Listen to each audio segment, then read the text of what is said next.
É Deus quem planeja, executa e consuma a salvação, ou é o homem que, pelo seu esforço ou pelas suas obras, consegue alcançar a salvação?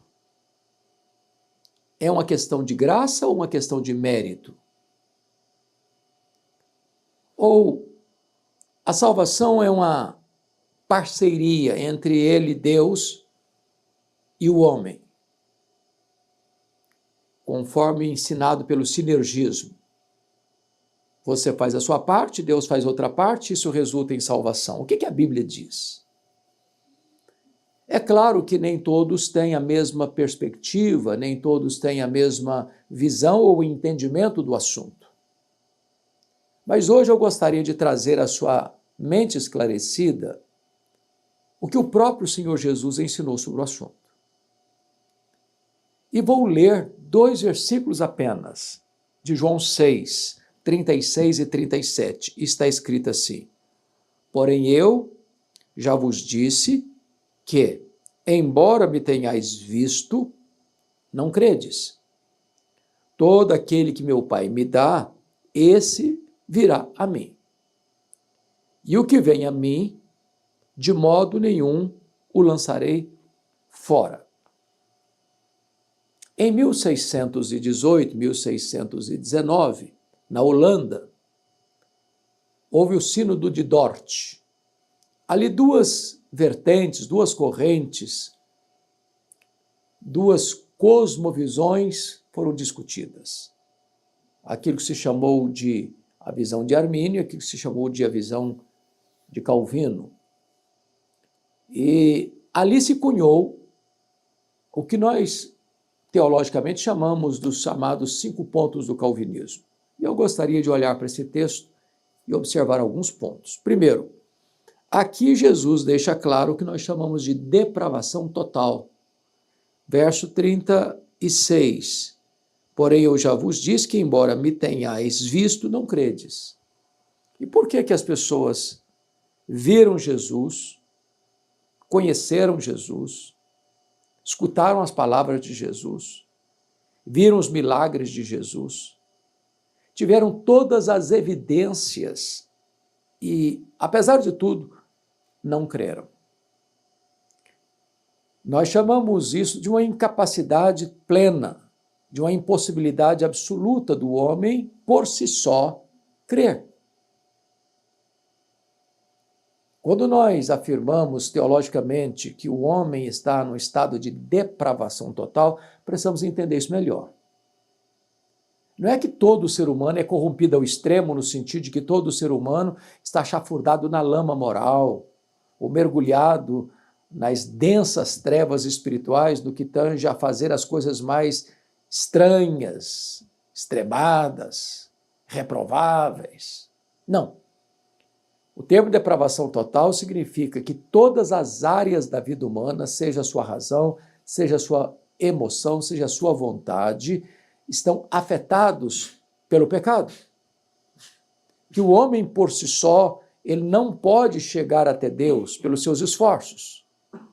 Em outras palavras, conforme Efésios capítulo 2, o homem é escravo do diabo, do mundo e da carne. Numa linguagem bíblica, não há parte sã em sua vida. Tudo foi afetado pelo pecado. Aliás, Paulo chega a dizer que o homem está morto nos seus delitos e pecados. Um morto não decide, um morto não resolve. Portanto, há uma inabilidade total do homem. Inabilidade total. Ou Deus o salva, ou ele não consegue ser salvo. Ou Deus o encontra, ou ele continua perdido. Ou Deus o liberta, ou ele continua escravo. Portanto, a salvação precisa ser uma obra soberana de Deus, porque o homem em si mesmo não tem condições de salvar a si mesmo, nem de escolher a salvação. Isso nós chamamos de depravação total. As pessoas viram Jesus, reconheceram que ele era vindo de Deus, que fazia milagres, mas, apesar disso, não creram. A fé é dom de Deus. Se Deus não a conceder, o homem continua na sua escuridão espiritual. Mas o segundo ponto é eleição incondicional. E está escrito assim no verso 36, todo aquele que meu Pai me dá. Ou seja, quem escolhe quem? É o homem que escolhe a Deus ou é Deus quem escolhe o homem? E a resposta bíblica é Deus quem nos escolhe, e não nós a Ele. Deus nos amou primeiro. O nosso amor por Deus é o refluxo do fluxo do amor de Deus por nós. Jesus Cristo, lá em João 15,16, afirmou, não fostes vós que escolhestes a mim, pelo contrário, eu vos escolhi a vós outros. Portanto, a eleição é incondicional no sentido de que não tinha algo em nós que Deus viu como fator da sua escolha. Ah, essa pessoa é maravilhosa, essa pessoa pratica boas obras. Não, essa pessoa é especial, religiosa, é isso, é aquilo, aquilo outro. Então elenca uma série de atributos que Deus olhando, não, isso aí eu preciso escolher porque essa pessoa merece ser escolhida. Não, a escolha tem a base em Deus. É Deus quem nos escolhe. Deus nos escolheu em Cristo, antes da fundação do mundo, para sermos santos e irrepreensíveis. Não nos escolheu por causa da nossa fé, escolheu-nos para a fé. Está lá escrito em Atos 13:48, todos quantos foram destinados para a vida eterna creram. Deus nos escolheu antes da fundação do mundo, antes dos tempos eternos. Portanto, a escolha é soberana, a escolha é divina, e Jesus deixa isso claro, todo aquele que meu Pai me dá. Então, o salvo é um presente do Deus Pai ao Deus Filho. Deus escolhe e entrega os seus escolhidos ao Filho para que ele os salve pelo seu sacrifício vicário na cruz. Então, não só o homem tem inabilidade total, como a escolha é incondicional, obra exclusiva da soberania de Deus. Mas aí vem o terceiro ponto, que é a expiação limitada. E está escrito assim, todo aquele que meu Pai me dá, esse virá a mim. Poderíamos dizer, só esse virá a mim. Ou seja, a grande questão é entender o que é expiação. No dia que você compreende o que é expiação, isso traz um descanso para a alma. Por quê? Porque Cristo não morreu apenas para possibilitar a nossa salvação. Ele morreu de forma vicária. O que significa isso? Ele morreu de forma substitutiva. Ele morreu, diz a Bíblia, pelos nossos pecados. Ele levou sobre o seu corpo no madeiro os nossos pecados. Ele foi feito pecado, ele foi feito maldição. Então, ele morreu em nosso lugar. Ele morreu sofrendo em si a sentença que nós devíamos sofrer. É por isso que Apocalipse 5:9 diz que ele morreu para comprar, não para possibilitar, para comprar com o seu sangue os que procedem de toda tribo, raça, povo, língua e nação. Então, o Pai o presenteia e ele morre na cruz, verte o seu sangue para efetivar a salvação daqueles que foram dados pelo Pai a ele. Isso nós chamamos de expiação limitada. Ou seja, todo aquele que o Pai dá ao Filho, por esse o Filho morre na cruz, vertendo o seu sangue, garantindo-lhes a vida eterna. Isso é uma verdade gloriosa, porque nós então sabemos que Jesus não morreu como um mártir. Ele não morreu porque foi uma vítima do sistema romano. Ele não morreu porque Judas o traiu por ganância, porque Pedro negou por covardia, porque Pôncio Pilatos o sentenciou por conveniência política, ou porque os soldados o pregaram naquela cruz por maldade. Não. Ele vai para aquela cruz conscientemente. Ele chegou a dizer, ninguém tira a minha vida de mim, eu, pelo contrário, espontaneamente a dou. Ele foi para aquela cruz como o rei caminha para a sua coroação. Ele foi para aquela cruz para comprar-nos com o seu sangue. Uma vez que nós fomos comprados com o seu sangue, a morte dele é substitutiva, é vicária, é eficaz. Então, vem agora o quarto ponto, que é a graça irresistível. E veja o que está escrito: todo aquele que meu Pai me dá, esse virá a mim. Ou seja, só o que o Pai dá, todo aquele que o Pai dá ao Filho, esse virá a mim. Ou seja, é um elo que não pode ser rompido. Não é possível que alguém que o Pai deu ao Filho, que o Filho morreu por ele, que esse não venha a ele. Nós chamamos isso de graça irresistível ou vocação eficaz. É claro que nós tratamos aqui de dois chamados, né? Ou, por exemplo, tem o chamado externo e tem o chamado interno. Tem o chamado dirigido aos ouvidos, tem o chamado endereçado ao coração. O próprio Jesus disse: muitos são chamados, poucos escolhidos. O chamado é feito a todos. Porém, aqueles que o Pai deu ao Filho, por quem o Filho morreu, esses, ao ouvirem o chamado, atenderão o chamado. Jesus disse: as minhas ovelhas ouvem a minha voz e me seguem. Eu dou a elas a vida eterna, e ninguém as arrebatará das minhas mãos. No momento em que aquele que o Pai deu ao Filho, e o Filho morreu por ele, ao ouvir a voz do divino pastor, a voz do Evangelho, Deus tira o tampão dos ouvidos, Deus arranca a venda dos olhos, Deus tira o coração de pedra e dá um coração de carne. E nesse momento esta pessoa se rende ao Salvador. A obra é completa, o chamado é irresistível. Você pode ter alguns exemplos clássicos da Bíblia sobre isso.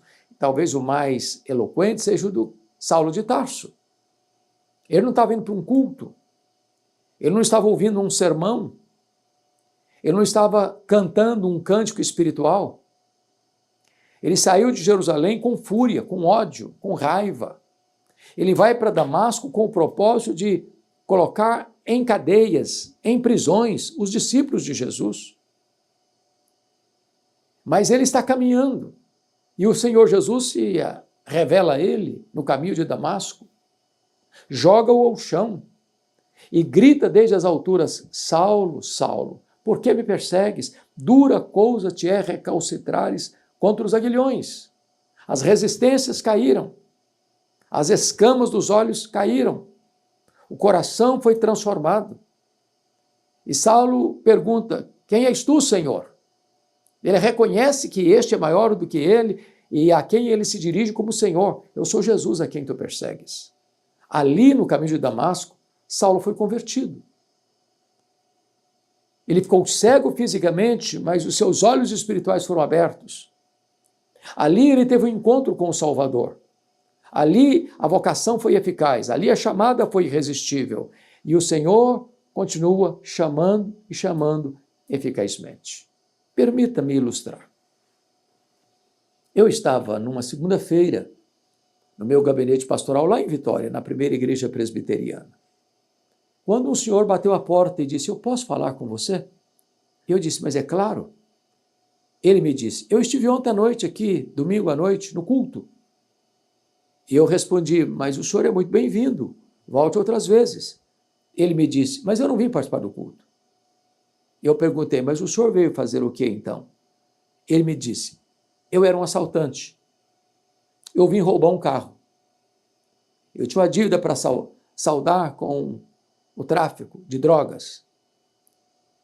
E eu vim aqui ontem roubar um carro. Os carros ficavam estacionados na frente do templo. E eu perguntei: mas o que aconteceu? Ele me disse: lá eu escutei uma música que brotava do templo. E eu fui atraído irresistivelmente por essa música. Eu entrei no templo com meu revólver calibre 38 na cintura.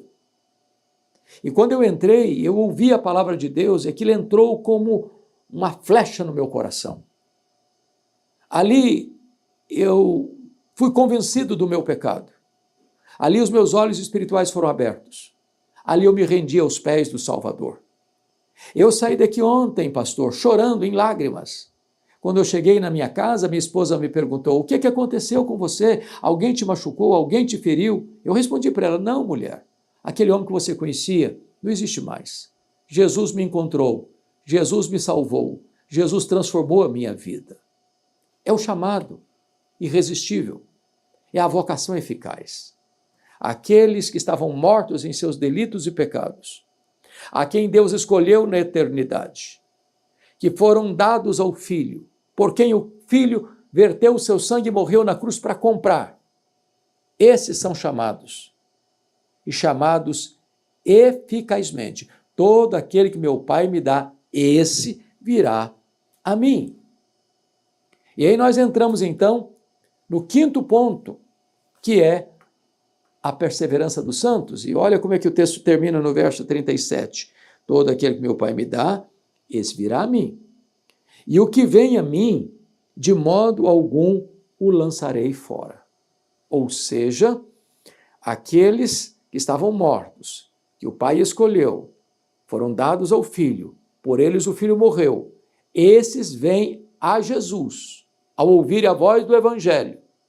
E o que acontece? Jesus, de modo algum, os lança fora. Em outras palavras, tem garantia e certeza da salvação, da vida eterna. O próprio Jesus, lá em João 10, versículos 28 e 29, diz que as minhas ovelhas ouvem a minha voz, elas me seguem, eu dou a elas a vida eterna e jamais, jamais perecerão. Segurança eterna. Jesus disse já em João 6, 47, o seguinte, eu vou ler para você. Em verdade vos digo, quem crê em mim tem a vida eterna, disse Jesus. Veja que o verbo está no presente indicativo. Quem é que tem a vida eterna? Quem crê em Jesus. Quem crê em Jesus tem o quê? Tem a vida eterna. O verbo ter está no presente indicativo. Não teve, não terá, tem. Tem. É como esta caneca d'água. Eu não tive, eu não terei, eu tenho essa caneca. Está no presente, é um fato, é uma realidade. Quem crê em Jesus tem a vida eterna. Alguém diz, bom, mas você afirmar que você tem a vida eterna é uma presunção, isso é uma soberba, isso é uma arrogância, isso é altivez. Eu pergunto a você, seria soberba você crer que o que Jesus falou é verdade? Seria soberba eu me apropriar daquilo que Jesus disse que é meu? Não, não é soberba. Não, não é arrogância. É fé. Se ele disse que eu tenho, então eu tenho. Se ele diz que quem crê nele tem a vida eterna, então quem crê nele tem a vida eterna. O apóstolo Paulo, tratando desta matéria, lá em Romanos capítulo 8, verso 30, diz assim, em todo o processo que nós estamos examinando, aos que Deus predestinou, a esses Deus também chamou. Aos que chamou, a esses também justificou. Aos que justificou, a esses também glorificou. Veja você os elos dessa corrente. A escolha divina, o chamado divino, a justificação pela fé e a glorificação. Sabemos que a glorificação se dará na segunda vinda de Cristo. Porém, o que o texto está querendo nos dizer, ao colocar o verbo glorificar no pretérito perfeito, como um fato consumado, é porque aquele a quem Deus predestinou e chamou e justificou, na mente e nos decretos de Deus, já está glorificado. Não há quebra nesse processo. Os elos desta corrente não podem ser removidos. É um fato consumado. Lá na primeira carta de João, capítulo 5, verso 13, João diz: filhinhos, essas coisas eu vos escrevi para que saibais que tendes a vida eterna, vós os que credes em o nome de Jesus. João está dizendo o seguinte: eu estou escrevendo para vocês, para que vocês saibam disso. Vocês que creem em Jesus têm a vida eterna. Para que saibais que tendes. Então, algumas pessoas, por não terem ainda, talvez, feito essa leitura desta maneira, ou compreendido esta verdade, acham que é possível estar salvo de manhã e estar perdido à noite. Está indo para o céu de manhã, indo para o inferno à noite. Vivem numa espécie de gangorra espiritual, numa insegurança total. Quando a palavra de Deus nos dá garantia, segurança da vida eterna. Chamamos isso de perseverança dos santos. Talvez alguém argumente: bom, mas eu conheço alguém que viveu X anos na igreja, ocupou posição de liderança na igreja, até foi pregador, que se afastou de Deus, morreu no pecado. E aí?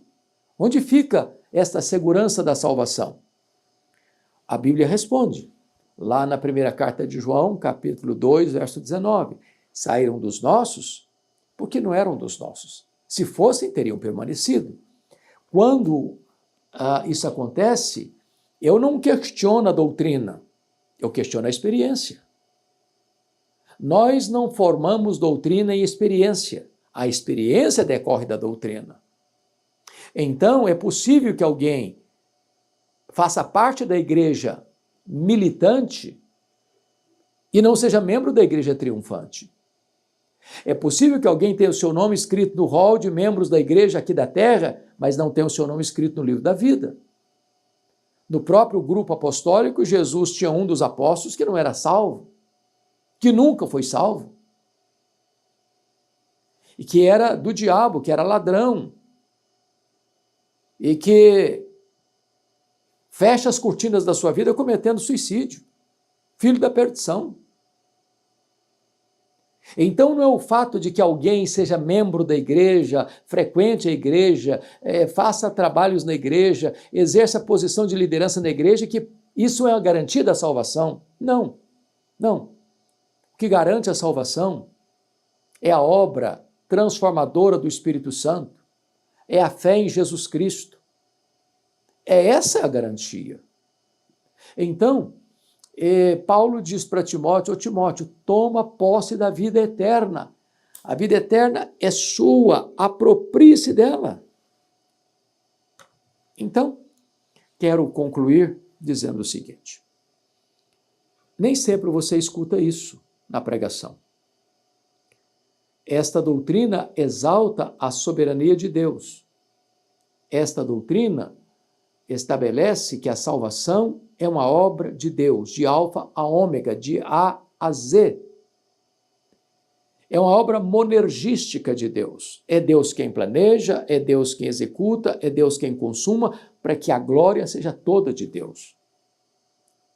A salvação não é uma obra que nós construímos, que nós colocamos os nossos tijolinhos até chegar em cima no céu. Não.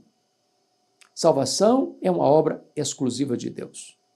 Nós a recebemos mediante a fé. De tal maneira que a causa meritória é a graça, o sacrifício de Cristo. A causa instrumental de apropriação é a fé. Mas tudo provém de Deus. O arrependimento vem de Deus, a fé salvadora vem de Deus, a regeneração é obra de Deus, a santificação é obra de Deus. Quem nos batiza no corpo de Cristo é o próprio Deus. Quem nos sela com o Espírito Santo é o próprio Deus. De tal maneira que o homem não constrói a sua salvação, ele recebe de graça pela fé a sua salvação. Deus não dá e toma de volta. É vida eterna e não vida temporária. Estou lhes dizendo isso, para que isso seja um bálsamo para o seu coração, um lenitivo para a sua alma. Mas alguém pode ainda argumentar: bom, mas se é assim, se eu posso ter segurança da minha salvação, Então, vou cruzar os braços, não vou me preocupar, vou viver minha vidinha, porque já estou salvo mesmo, está tudo seguro mesmo, então não tem do que ficar preocupado em viver uma vida de santidade. Preste bem atenção nisso. Esse argumento é falso. Sabe por quê? Deus nos salva do pecado e não no pecado. Deus nos escolheu para sermos santos e irrepreensíveis. Então, se alguém argumenta assim e assim pratica, é porque nunca foi salvo. Porque o salvo não tem mais prazer no pecado, ele não faz provisão para o pecado. O pecado na vida dele é um acidente, não uma prática. Quem vive na prática do pecado não conhece a Deus. O desejo da pessoa salva é a santidade, a santificação. Mas outra pessoa leva o seguinte: não. Então, se Deus tem os seus escolhidos, para que eu vou evangelizar? Perda de tempo? Não. Exatamente porque Deus tem os seus escolhidos, porque Cristo morreu para comprar com o seu sangue aqueles que procedem de toda tribo, raça, povo, língua e nação, é que eu posso evangelizar e tenho garantia de sucesso na evangelização. O mesmo Deus que predestinou os fins, a salvação, predestinou os meios pelos quais as pessoas vão ser salvas. Quem crer e for batizado será salvo. Quem é que vai crer? Aquele que o Pai deu ao Filho, porque o Filho morreu na cruz do Calvário. Esse vai crer, esse vai ser chamado irresistivelmente. Portanto, esta gloriosa doutrina não é desestimuladora à santidade, nem um impedimento à evangelização. A salvação é obra de Deus. Bendito seja o Senhor. Por isso que podemos ter segurança, porque o mesmo Deus que planejou, a executa e a consuma. Espero que esta breve palavra tenha abençoado o seu coração. E se você ainda não compreendeu claramente, recomendo a você estude com mais afinco as Escrituras. Mergulhe no Evangelho de João, onde essa verdade está posta com tanta clareza. Examine com vagar a carta de Paulo aos Romanos, essa verdade está tão eloquentemente ali demonstrada. Toda a Bíblia, de Gênesis a Apocalipse, revela para nós esta verdade magna. A salvação é uma obra exclusiva de Deus. Nós a recebemos sem qualquer mérito humano. Nós não a conquistamos pelas obras, nós a recebemos pela fé. É graça de Deus. Deus abençoe sua vida, Deus abençoe seu coração, Deus abençoe a sua família. Privilégio estar compartilhando essas benditas verdades com você neste momento.